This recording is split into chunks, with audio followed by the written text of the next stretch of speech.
Selamat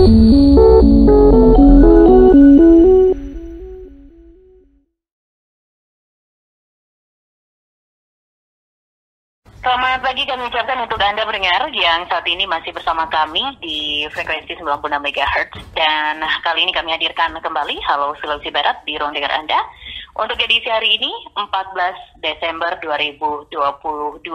Dan kali ini kita akan berbicara tentang kurikulum merdeka. Nah, sebelumnya mungkin sudah pernah Anda dengarkan perbincangan tentang kurikulum merdeka ini. Nah, kali ini kita akan berbicara bagaimana kemudian kebijakan assessment dalam kurikulum merdeka ini. Pendengar, untuk saat ini kami juga sudah bersama dengan narasumber kami yang sudah ada di studio. Ada seorang guru cantik ya, asal SMA N1. Beliau Ibu Evarniwati ya. Dipanggilnya siapa nih, Bu? Ibu Eva. Boleh di ini mic-nya ujungnya. Oke, soalnya suara cantiknya harus terdengar ya. Oke, mantap. Kabar Bu Ibu Eva? Ya, alhamdulillah sehat. Habis dari sini kembali ke SMA ngajar ya? Udah selesai sisa pengolahan. Oke, baik. Jadi kesempatan pagi ini berbincang dengan RRI ya. Baik, di ujung telepon kami juga telah terhubung dengan Ketua PGRI Sulawesi Barat, Bapak Haruna Rashid SAGMA. Selamat pagi, Bapak. Ya, selamat pagi, Bu. Assalamualaikum warahmatullahi wabarakatuh. Waalaikumsalam warahmatullahi wabarakatuh. Kabar sehat, Pak? Ya, alhamdulillah. Sehat-sehat ini. Iya, kita tunggu kesempatannya untuk bersama RRI langsung di lain waktu ya, Pak ya? Ya, insya Allah suatu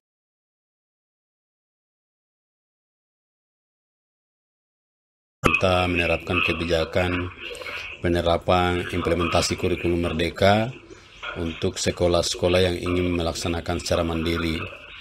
Ya, dan di samping itu ada juga sekolah-sekolah yang memang lulus di seleksi pada seleksi sekolah penggerak.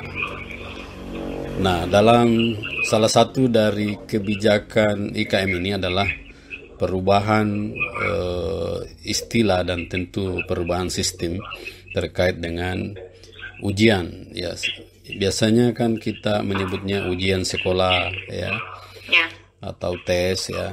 Namun kali ini memang ada kebijakan baru bahwa itu diganti menjadi asesmen. Ya, asesmen. Dan tentu tujuannya karena kan kalau ujian itu kan lebih ke nilai saja. Sementara kalau asesmen itu kan bisa nilai dan bisa juga deskripsi terhadap apa yang dicapai oleh siswa dan apa yang telah dilakukan oleh guru.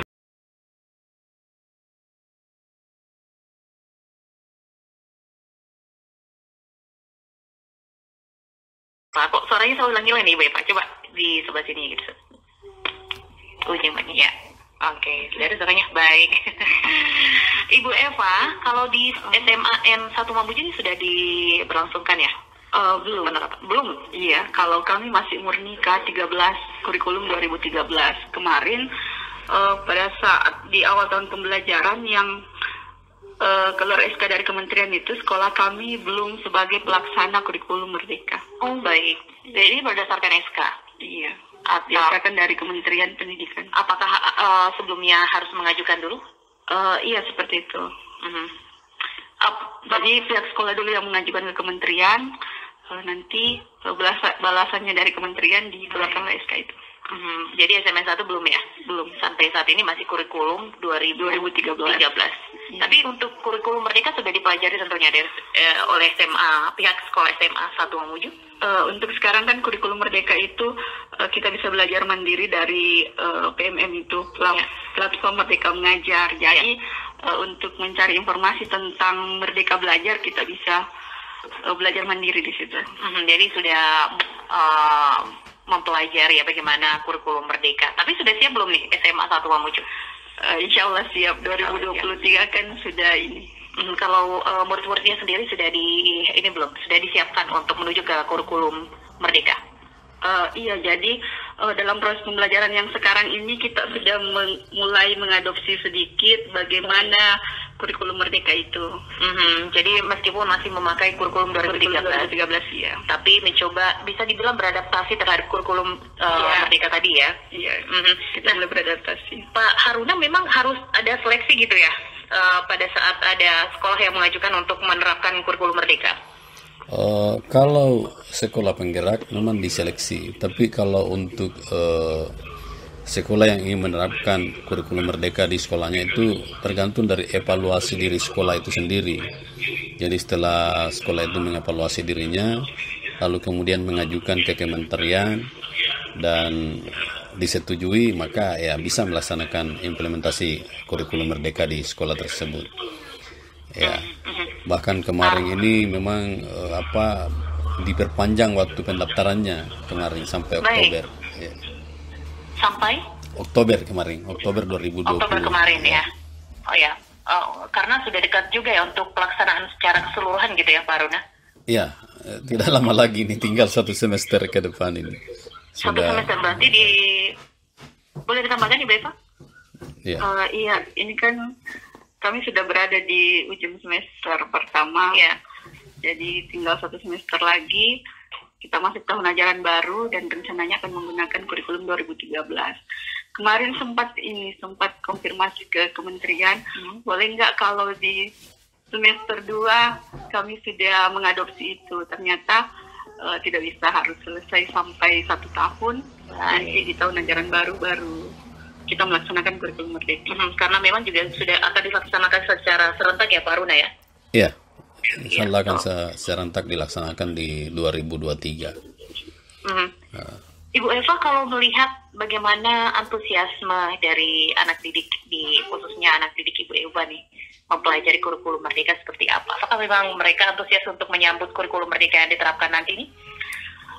Kalau peserta didik kami kan kami baru menyampaikan beberapa secara umum saja bahwa nanti kita akan melaksanakan ini. Sebenarnya mereka sih, menurut saya mereka pasti senang. Kenapa? Yang di kurikulum merdeka itu kan ada proyek. Nah biasanya kalau proyek itu anak-anak lebih senang karena dia kan tidak harus di dalam kelas terus itu belajar. Dia dikasih waktu di luar untuk menyelesaikan proyeknya. Jadi ada suasana baru mungkin yang diharapkan juga ya oleh anak didik ya.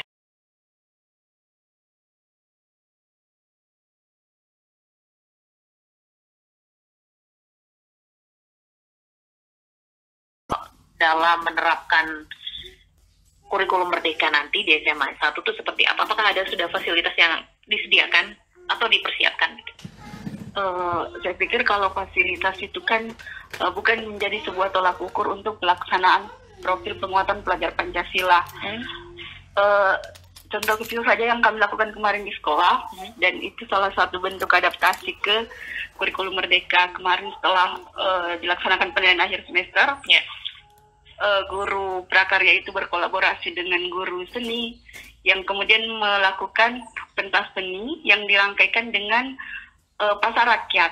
Jadi hasil-hasil karya anak-anak yang telah mereka pelajari selama 1 semester ini, kemudian dia membuatlah sebuah produk yang kemudian dipasarkan pada acara pasar rakyat dan pentas seni itu.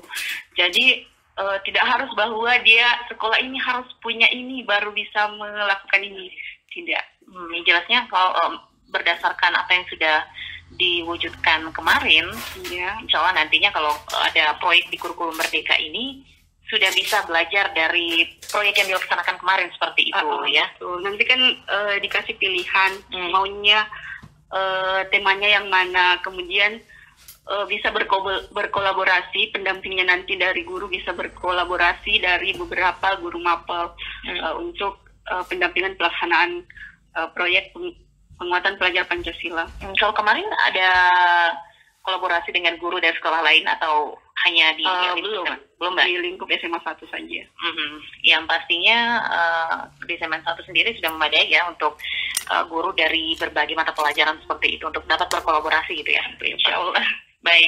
Baik Ibu Eva dan Pak Haruna, kita jeda dulu. Ya, Pak Runa masih bersama kami? Siap, siap. Baik, pendengar kami jeda dulu dan kami juga undang Anda nanti untuk bergabung dan boleh teringkat telepon Anda di 0426 2329 709 dan 0822 96 09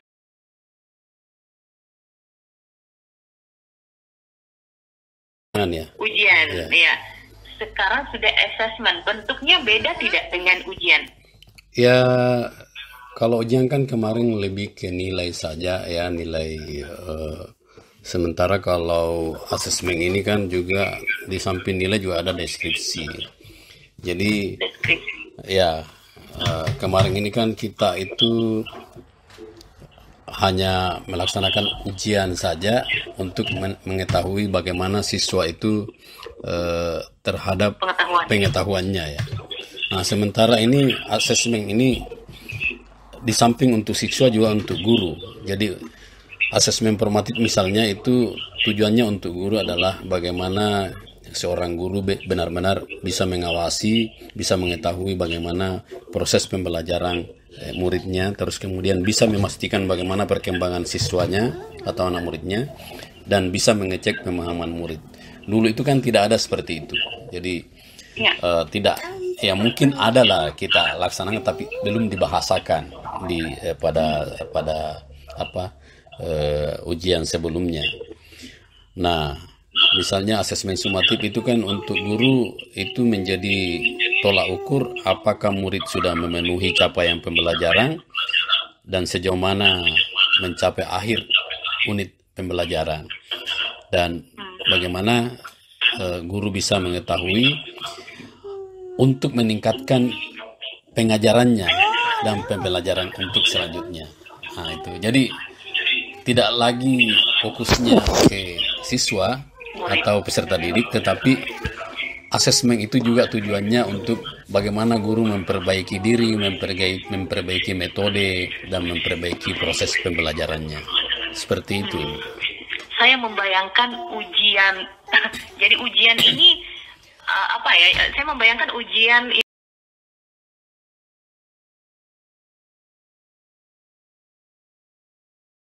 Bu Eva dulu nih, Pak Haruna. Ya, silakan.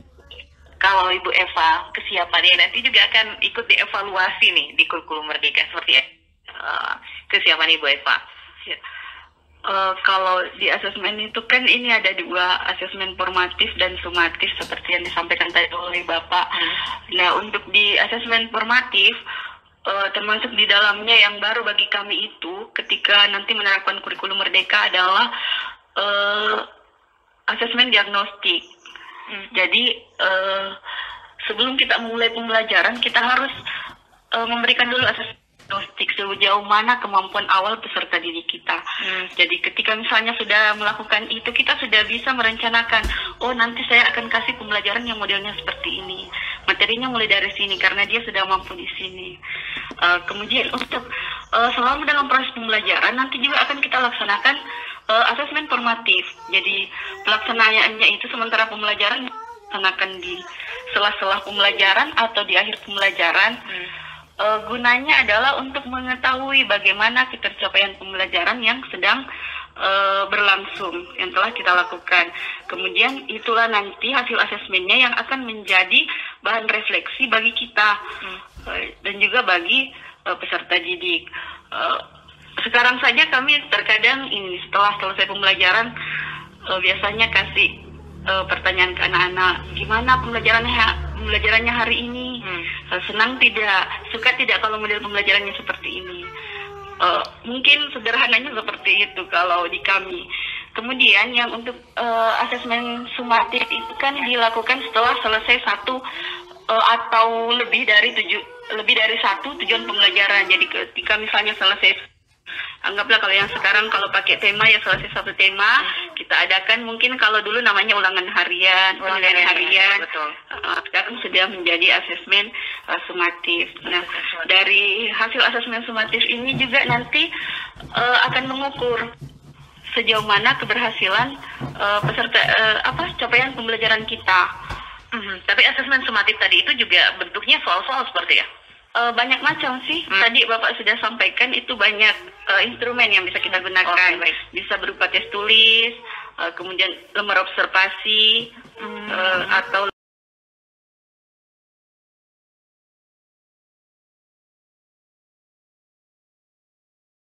assessment-nya bisa dari guru pribadi itu sendiri, bisa juga dibantu dari sekolah gitu ya?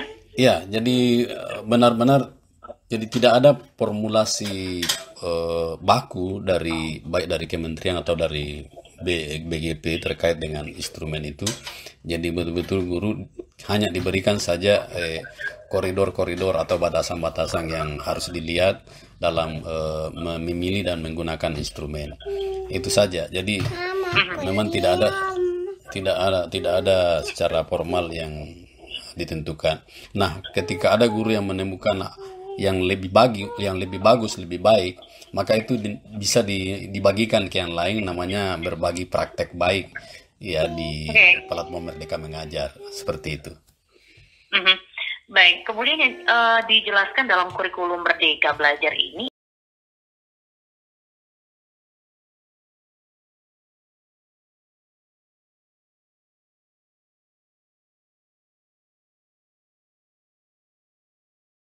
tadi ya, kalau disebutkan tentang pembelajaran yang jauh lebih sederhana, apakah sudah mulai disederhanakan juga ya?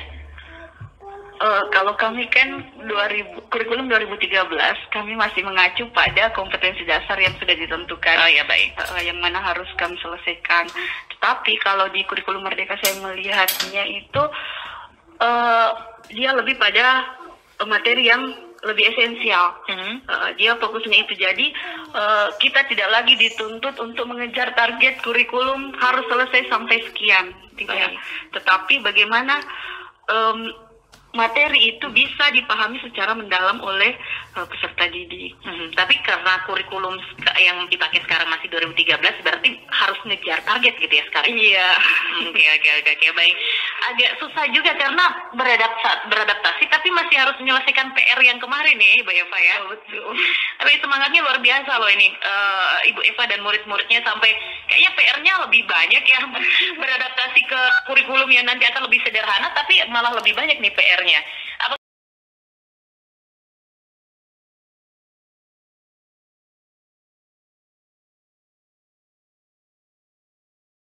Hanya pada 2023 kurikulum Merdeka itu diterapkan, tetapi yang kelas di atasnya itu masih tetap menggunakan K13. Jadi masih betul. Ya, jadi guru masih sangat dituntut untuk bagaimana berkreasi, kreativitasnya, bagaimana mengolah kemampuan dirinya untuk bisa betul-betul beradaptasi terhadap kurikulum baru ini. Jadi tidak sama sekali harus meninggalkan K13, tetapi dia juga harus bagaimana mencemplungkan diri dalam kurikulum Merdeka ini. Karena memang kelas di atasnya masih harus lanjut K13-nya, seperti itu. Oh ya, baik. Berarti ini hanya diterapkan untuk peserta didik baru ya? Saya pikir ini secara keseluruhan langsung ganti gitu ke semua kelas gitu, Pak Hanuna? Tidak, Bu. Jadi tidak langsung diganti. Jadi hanya peserta didik baru saja dulu. Peserta didik baru ya. Untuk kelas di atasnya masih tetap menggunakan K13. Kurikulum 2013. Berarti untuk SMA, SMP sederajat itu masih nunggu 3 tahun sampai semuanya bisa diterapkan secara keseluruhan di sekolah gitu ya? Ya, seperti itu. Kalau SD nunggu 6 tahun ya? Kalau SD kan dia mulai kelas 1 dan kelas 4 ya, biasanya begitu.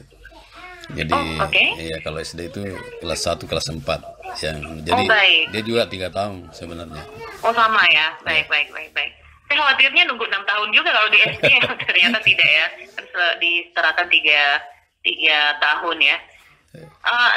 Ada anggapan di masyarakat nih Pak Haruna bahwa kalau nanti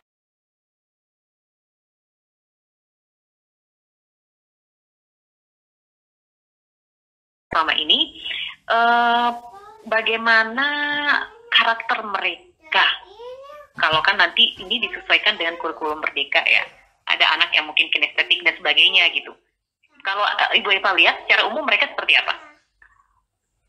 Sebenarnya semua anak itu kan punya kemampuan, cuma kemampuan mereka itu berbeda-beda ya. Jadi karena kemampuan mereka itu yang berbeda-beda, disitulah peran kita sebagai guru, Ya. bagaimana mendampingi anak ini sesuai dengan kebutuhannya. Jadi kalau tadi yang dikatakan bahwa tidak ada lagi anak tinggal kelas, gimana ya kalau dalam panduan kurikulum merdeka itu bahwa kenaikan kelas dan kelulusan itu kembali kepada pada sekolah. Cuma kalau kita kembali melihat kondisinya, kira-kira tinggal kelasnya itu nanti karena apa? Kalau misalnya karena dia tidak mencapai kompetensi, capaian pembelajaran tidak memenuhi, di sini kita sebagai guru kan dituntut harus berkolaborasi dengan guru lain. Jadi kalau misalnya dia tidak mencapai target, capaian pembelajarannya tidak sesuai dengan kriteria yang seharusnya pada kelas ini, maka di kelas berikutnya dia harus didampingi dari situ. Baik. Kemudian kalau misalnya dari segi karakternya, mungkin karena dia malas, Ya, itu dia. sehingga ini kita harus lihat dulu malasnya itu dia sering tidak masuk sekolahnya itu karena apa? Jangan-jangan karena faktor keluarganya, dia harus membantu orang tua cari uang gitu, atau karena kalau misalnya memang dia malas, berarti di sekolah itu kan ada wali kelas yang mendampingi anak-anak. Jadi kalau misalnya sudah sampai 3 kali kehadirannya berturut-turut tidak hadir, berarti wali kelas harus kompir kan di sana. Jadi tidak akan ada malas itu berkelanjutan sampai di akhir semester baru terkuak bahwa dia malas. Jadi memang sudah ada pencegahan di awal. Jadi karena seperti itu mungkin tidak ada lagi itu yang tinggal kelas. Baik.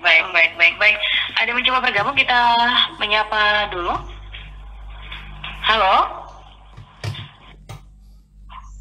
selamat pagi. Ya, nampaknya terputus, kita bisa coba kembali Pak, silakan di 082296090996. Kita berada di ujung acara nampaknya. Ya, sembari menanti mungkin kita ke Ibu Eva. Ibu Eva mungkin ada pesan kepada anak-anak didik. Ini tak terkecuali. Ya, kita tunda dulu. Baik, halo. Halo, selamat pagi. Selamat pagi. Waalaikumsalam. Dengan siapa Pak?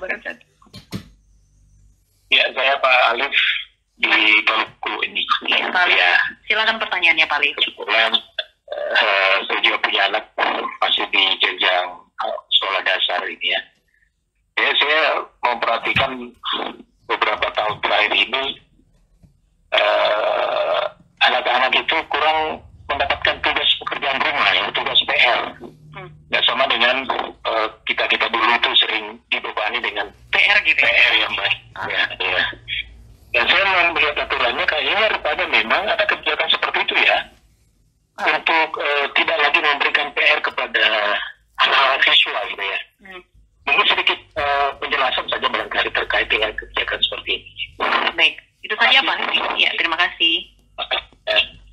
Waalaikumsalam Pak Alif dari Kaluku. Mungkin kita ke Pak Haruna. Pak Haruna, ini kebijakan ngasih pekerjaan tambahan di rumah gitu, apa memang ditiadakan nanti? Sebenarnya bukan ditiadakan ya, karena ketika anak-anak itu kan belajar, itu kan dia harus mencari sendiri ya. Jadi dia misalnya dia ingin mengetahui sesuatu ya. Contoh saya berikan misalnya kenapa seseorang itu meninggal ketika disengat kena strom listrik misalnya ya. Tentu dengan pertanyaan itu anak-anak akan belajar. Nah, disitulah anak-anak bisa saja belajar di rumahnya mencari bahwa kenapa tubuh manusia, seperti apa konstruksi tubuh manusia, ya, terus seperti apa listrik itu.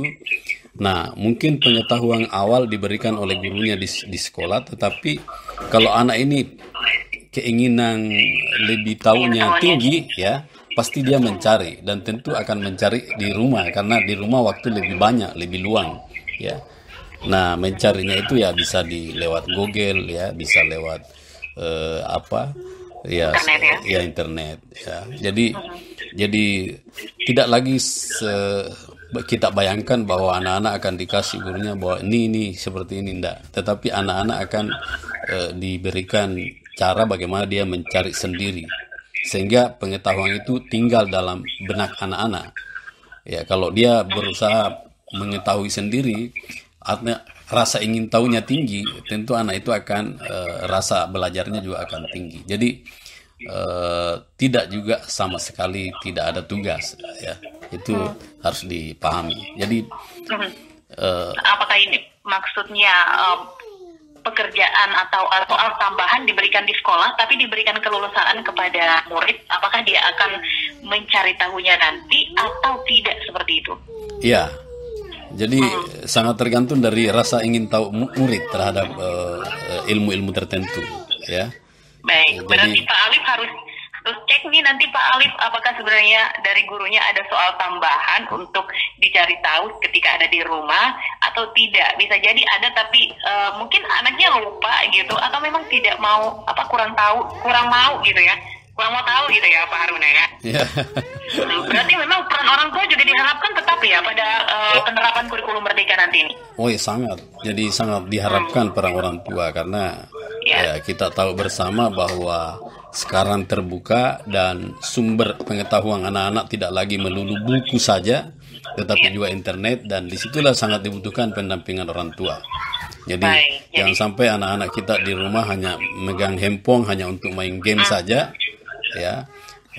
Tidak boleh juga dilarang karena memang dunianya anak-anak sekarang, tetapi bagaimana kita mengarahkan anak-anak kita supaya menggunakan gadget ini atau handphone ini untuk hal-hal yang terkait dengan pengembangan dirinya, ya, terkait dengan pengetahuannya, ya, ilmunya, ya. Saya kira seperti itu. Kurikulum merdeka nanti itu lebih sederhana, tapi bukan berarti orang tua sebagai madrasah pertama bagi anaknya itu sudah bebas dari tanggung jawab untuk tetap mendidik anak-anaknya juga gitu ya Pak Runa ya? Ya, saya kira begitu. Ya. Nah, terkait dengan akhlak anak-anak ini kan di profil pelajar Pancasila itu kan ada 6 aspek ya, atau ada 6 profil yang harus ditingkatkan oleh anak-anak. Salah satunya itu adalah beriman, bertakwa kepada Tuhan Yang Maha Esa dan berakhlak mulia. Jadi di situ ya, berakhlak mulia. Terus kemudian aspek lainnya itu kan kebinekaan global, itu bagaimana dia memahami kebudayaan leluhur, kebudayaan lokal, ya, identitasnya, bagaimana dia membanggakan dirinya bahwa dia adalah dari Sulawesi Barat misalnya, ya. Ya, walaupun dia harus tetap berwawasan global.